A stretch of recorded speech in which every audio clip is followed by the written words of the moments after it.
তো আমি যতটুকু জানি যে আপনি এই জমিতে তো প্রথমে ফুলকপি করছিলেন। হ্যাঁ, তো ফুলকপি পরে করছিলেন মূলা। ফুলকপি প্লাস মূলা। হ্যাঁ, আচ্ছা, ওটা তো আমার মোটামুটি ভালো ভালো প্রফিট হ্যাঁ হয়েছিল না? প্রফিট হয়েছিল।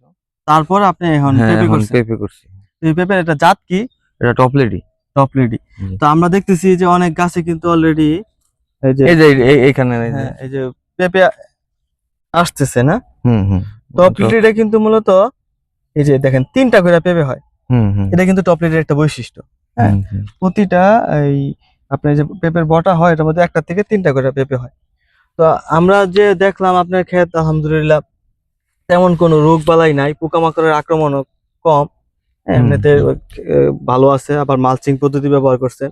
হ্যাঁ, তো এই যে আধুনিক কৃষিতে আসছেন, হুম হুম। তো এটা মালচিং ব্যবহার করা, তারপরে এই যে জৈব বালাইনাশক, জৈব সার, বিভিন্ন কিছু জৈব ব্যবহার করা, তো এই যে জ্ঞানটা এটা মূলত আসলে কিভাবে পাইলেন? এটা তো আপনি তো আমাকে পরামর্শ দিয়েছেন, আপনার পরামর্শে তো আমি সবকিছু করছি। আচ্ছা এখন আচ্ছা পর্যন্ত তো আমি আপনার পরামর্শে সবকিছু আগাইতেছি আর কি। তো যাক, ইনশাল্লাহ আমি সফলতা আমি মনে করি যে যদি লাইগা থাকে কেউ, তাহলে সফলতা একদিন না একদিন ধরা দিবে। ঠিক আছে, আমি তো প্রথম ছোট পরিসরে শুরু করছিলাম, এখন আস্তে আস্তে এটাকে বড় করতে চাইতেছি আর কি। আমার কাছে কৃষিটা ভালোই লাগে। কৃষিতে আসলে লাইগা থাকলে কিছু একটা করা সম্ভব। তবে এটাতে পরিশ্রম করতে হবে, বুঝতে হবে। আসলে সবকিছু তো আর ইউটিউব দেখে হয় না, ইউটিউব দেখে সব কৃষি করা যাবে না। তো নতুন যারা আছে আমি বলবো যে জাহিদ ভাই আছে, জাহিদ ভাইয়েরও আরো স্যার আছে, ওনারা সবসময় আমাদেরকে সাহায্য সহযোগিতা করেন। উপজেলার যারা আছে কৃষি কর্মকর্তা, তো আমি সবার কাছ থেকে ভালো একটা সাপোর্ট পাইছি, বিশেষ করে জাহিদ ভাই। উনি আমার বড় ভাই, উনি আমাকে কৃষিতে উদ্বুদ্ধ করছে আর কি।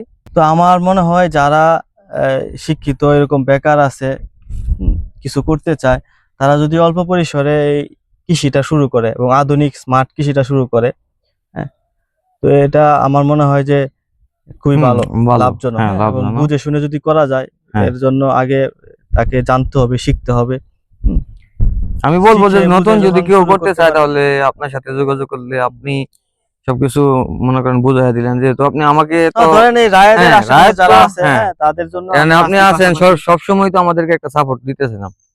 তো আমি মনে করি যারা নতুন আছে, শুরু করুক ছোট কইরা, এটা না বুঝে আপনার কাছ থেকে পরামর্শ নিতে পারবে, সমস্যা নাই। তবে জি, শুরু করতে হবে আর কি। শুরু করতে হবে। হ্যাঁ। জি, সবল ভাই ধন্যবাদ। অত্যন্ত গুরুত্বপূর্ণ কিছু কথা বলেছেন।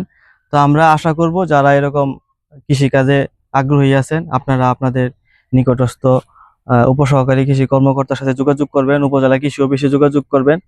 হ্যাঁ, আমাদের উপজেলা কৃষি অফিস সবসময় আপনাদের পাশে আছে। হ্যাঁ, আপনারা আমাদের পরামর্শ নিয়ে যদি কৃষিকাজ শুরু করেন, আমরা আশা করি যে আপনারা ইনশাল্লাহ লাভবান হইতে পারবেন। আর আমরা চাই যে আমাদের দেশের যে শিক্ষিত যে বেকারগুলো আছে, যারা বিভিন্নভাবে আজকে সমাজের মধ্যে অবহেলিত, তারা যদি এই কৃষি সেক্টরে আসে, তাহলে যেরকম ভাবে তাদের কর্মসংস্থান তৈরি হবে, তাদের মাধ্যমে আরো অনেকের কর্মসংস্থান তৈরি হবে। তো সবাই ভালো থাকবেন, এই প্রত্যাশায় আজকের মতো বিদায় নিচ্ছি। আল্লাহ হাফেজ।